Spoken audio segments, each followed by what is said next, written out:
नमस्कार. आज ना आपण उपवासाला खाता येणाऱ्या भगरीच्या चकल्या म्हणजे भगर बटाटा वापरून केलेल्या आहेत.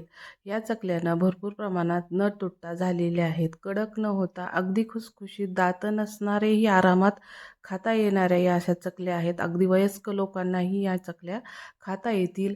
काही वेळेस बऱ्याच वेळेस चकल्या कडक होतात, पण एक विशिष्ट अशी आपण ट्रिक वापरून ही चकली बनवलेली आहे. त्यामुळे ही चकली शेवटपर्यंत अशी तळी छान मोडत नाही, खुसखुशीत होते आणि मस्त अशी कुरकुरीत आपली बॉबीसारखी चकली तयार होते. तर व्हिडिओ शेवटपर्यंत बघा. आवडला तर लाईक, शेअर, सबस्क्राईब जरूर करा. तर त्यासाठी ना आपल्याला भगर लागणार आहे. तर भगर मी इथं 750 ग्रॅम म्हणजे पाऊण किलो भगर घेतलेली आहे. तुम्ही 1 किलो घेऊ शकता. तर ही भगर आपल्याला छान अशी स्वच्छ निसून घ्यायची आहे. तरी पण एखादा खडा राहिला असा वाटला तर ही भगर अशा पद्धतीनं धुवायची की एका पातेल्यात पाणी घ्यायचं भरपूर आणि दुसऱ्या पातेल्यात पाण्यासहित असं इरळून घ्यायची म्हणतात त्याला.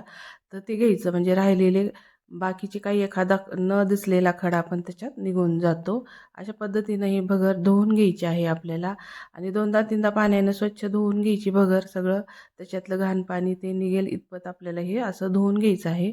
पण अगोदर या पद्धतीनं धुतलं ना तर त्याच्यात एखादा खडा राहिलेला असेल तर तो पण निघून जातो आणि हे धुईपर्यंत जेवढी भगर भिजेल तेवढी आपल्याला चालते. भात करायचा आहे आपल्याला या भगरीचा. त्यामुळे भगर 5-10 मिनटं पाण्यात राहिली तरी मऊ पडते. लगेचच आपण पाण्यात टाकायची नाही धुतली की. थोडंसं सॉफ्ट होऊ द्यायची भगर अशी पाण्यामध्ये. 5-1 मिनटं पाण्यात 5-10 मिनटं पाण्यात मुरवत ठेवली तरी चालेल.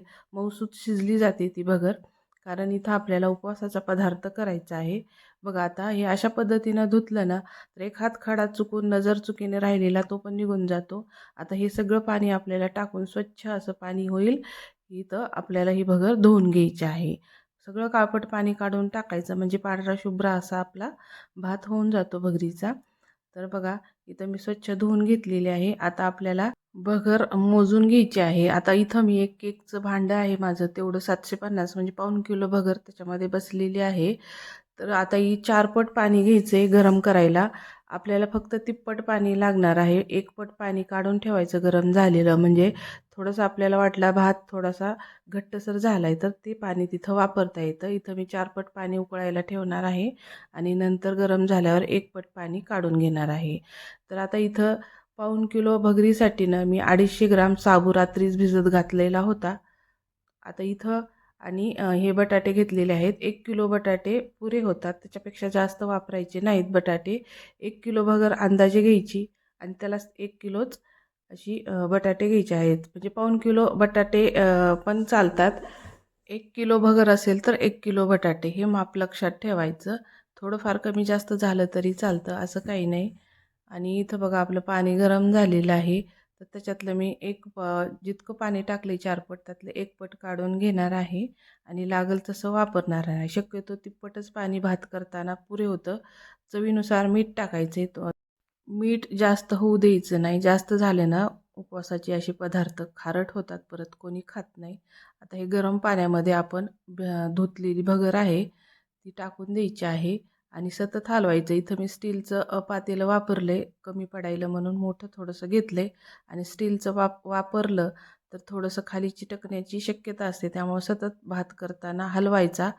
आणि इथं आपल्याला ना तर मीडियम गॅसवर भात शिजवून घ्यायचा आहे भगरचा. तर आता इथं आपल्याला बटाटे हे छान असे स्मॅश करून घ्यायचे आहेत. हातानं करायचं नाही, असं चाळणीतून करायचं. कारण एखादा जरी त्याच्यामध्ये गोळा गेला तर आपल्याला सोऱ्यातून करताना त्रास होतो. मग हात दुखतात आपले, लवकर येत नाही खाली आणि मग बराच वेळ जातो तिथं आपलं. मग थोडं अगोदरच थोडंसं कष्ट पडलं तरी चालेल. तर इथं चाळणीतून पटकन होऊन जातं. हे बटाटे सगळे असे चाळणीतून बारीक करून घ्यायचे आणि असं भात अधनं-मधनं सतत हलवायचा, नाहीतर खाली करपला ना, एकदा करपलेला वास जर लागला त्या पदार्थाला तर तो तसाच राहतो. मग घरातले कोणीच खात नाहीत. त्यामुळं या सतत हलवायचं. आता बघा इथं मी 250 ग्राम साबुदाणा रात्रभर भिजत घातलेला असा भिजलेला आहे. तर आपला भात न पाऊण असा म्हणजे 70% शिजला ना तर तो साबुदाणा त्याच्यातच टाकून द्यायचा आहे. साबुदाणा थोडासा शिजल्यासारखा झाला ना तर सोऱ्यातून तो अलगद पडला जातो. जर तुम्ही असा स्मॅश करत ठेवला ना साबुदाणा तर खूप जड जातं आणि त्याची चकली पण खूप कडकडीत होते. त्यामुळे साबुदाणा थोडासा असं 70% शिजलेल्या भातामध्ये मिक्स करून घ्यायचा आहे, म्हणजे साबुदाणा पण शिजला जातो. हीच महत्त्वाची गोष्ट आहे की चकली करताना साबुदाणा थोडासा शिजला गेला पाहिजे, तरच आपली चकली छान खुसखुशीत अगदी वयस्क लोकांनाही खाता येईल अशी होणार आहे. थोडंसं मला भातात पाणी कमी वाटायलं आहे म्हणून मी वाटीभर पाणी टाकलं आहे. तर बघा इथं भात आपला जास्त पाणी नाही भातामध्ये, 70% छान शिजलेला आहे हा भात आणि त्याच्यामध्येच हा मी साबुदाणा टाकून चांगला 10 मिनटं शिजवून घेणार आहे. 5-10 मिनटं चालतं, त्याच्यापेक्षा जास्त नाही शिजवायचं, म्हणजे आपल्या चकलीमध्ये छान असा साबुदाणा पण अख्खाच्या अख्खा असा तळल्यानंतर दिसतो. तर 10 मिनटं शिजवून घ्यायचं आहे या भाताबरोबर आणि 10 मिनटं झाली की गॅस बंद करायचं आणि झाकून ठेवायचं आहे आपल्याला परत हा भात 10 मिनटं, म्हणजे छान वाफेवरच शिजला जातो. तर आता बघा छान असा आपला शिजलेला आहे हा भात, चांगला मऊ शिजला गेला पाहिजे, कडक नाही ठेवायचा. आता मी 10 मिनटं असाच वाफेवर छान ठेवला होता. तर आपला मऊसूत शिजलेला भात, साबुदाणा आणि बटाटा हे मिक्स करून घ्यायचं आहे आणि हे थोडंसं गरम असतं त्यामुळे ताटातच असं टाकून ठेवायचं थोडंसं 15-20 मिनटं. थोडंसं कोमट झाले की मग चकली घालायला घ्यायची आहे. आता इथं मी फक्त मिठाची करणार आहे, परत नंतर राहिलेल्या याच्यात लाल तिखट मिक्स करणार आहे. तुम्ही इथे हिरवी मिरची मिक्स करू शकता. तर आता बटाट्यामध्ये आपलं मीठ नव्हतं आणि भातामध्ये होतं, तर बटाट्यापुरतं मी मीठ टाकलं. आता सगळं मिक्स करून घ्यायचं आहे. या स्टेजला तुम्ही हिरवी मिरची, लाल तिखटही घालू शकता, पण इथं मी अगोदर मिठाचं करून घेणार आहे आणि मग लाल मिरची पावडरचे करणार आहे.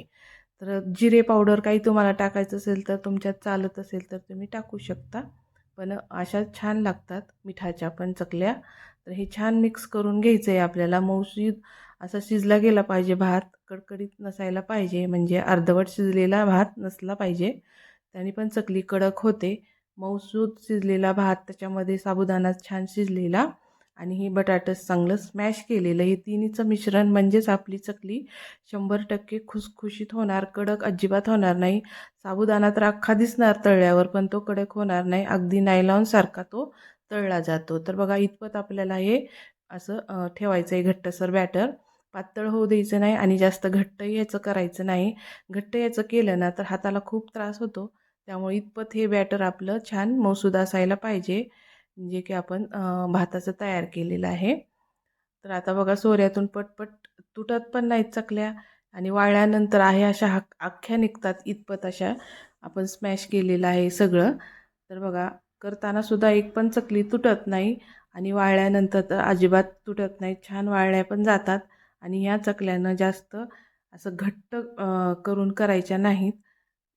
आपण घट्ट भात वगैरे ठेवला ना तर त्याची कडक चकली होते. इतपत आपल्याला हे सैलसर ठेवायचं आहे भात वगैरे, त्याच्यातलं शिजलेला बटाटा. आता हे छान आपण सगळ्या अशा करून घेऊयात. मी काही मिठाच्या केल्यात आणि काही तिखट केलेल्या आहेत. तर एवढ्या झाल्यात एवढ्या मोठ्या आपल्या भातामध्ये. आणि बघा आता हे छान वाळल्यानंतर ना 3-4 घंट्यामध्ये वाळल्या जातात. परत उलटायच्या आणि नंतर 1 अर्धा तास परत उन्हात ठेवायचं. मस्त अशा आपल्या बघा एकही माझी तुटली नाही, अख्ख्याच्या अख्ख्या चकल्या निघालेल्या आहेत. आणि अशाच करायच्या चकल्या, म्हणजे छान खुसखुशीत होतात. तळल्यानंतर जास्त तेलकटही होत नाहीत आणि कडक तर अजिबात होत नाहीत. आणि घरामध्ये ना बॉबीसारख्या खाणारे चकल्या तयार झाल्या ना तर सगळे आवडीनं उपवास करतात, आवडता पदार्थ म्हणून. तर बघा कडकडीत तेल गरम केले, थोडंसं मीडियम गॅस ठेवला आहे आणि या चकल्या बघा अशा तळल्या जातात, मस्त अशा दुप्पट तिप्पट फुलतात. या पद्धतीनं तुम्ही ना वरई भगरच्या चकल्या नक्की करून बघा आणि भरपूर प्रमाणात होतात एवढ्या याच्यामध्ये, वर्षभर छान टिकल्या पण जातात. आणि हवाबंद वाळल्यानंतर 2-3 दिवस वाळवायच्या आणि हवाबंद डब्यात भरून ठेवायच्या.